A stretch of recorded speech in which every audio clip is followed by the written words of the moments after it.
बिस्मिल्लाहिर्रहमानिर्रहीम। अस्सलाम वालेकुम। एक नए वीलॉग के साथ मैं हूँ आपका गुलाम कादिर। आप देख रहे हैं गुलाम कादिर वीलॉग्स। आज हम हैं हैदराबाद बाईपास पे और 16 फरवरी को इंशाअल्लाह आला हजरत पीर साहब पगारा और जीडीए की तरफ से एक बड़ा एहतजाज है, जिसके हवाले से हम यहाँ पे आए हैं। आपको कुछ मंजर यहाँ के दिखाएंगे। जी, ये वो जगह है जहाँ पे एहतजाज की कॉल दी गई है आला हज़रत पीर साहब वगैरह की तरफ से।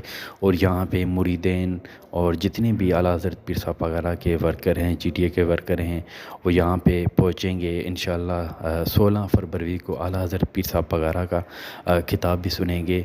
तो ये वो मंज़र है जो मैं आपको लाइव दिखा रहा हूँ कि आला हज़रत पीर साहब वगैरह और जीटीए की क़यादत जो है इस एहतजाज में यहाँ पे खिताब करेंगे। और ये जाम शोरो हैदराबाद बाईपास पे जो है ये पुल बना हुआ है। इस पुल पे आला हज़रत पीर साहब वगैरह और जीडीए की क़यादत जो है खिताब करेंगे। और आला हज़रत पीर साहब वगैरह के वर्कर और जीडीए के जितने भी वर्कर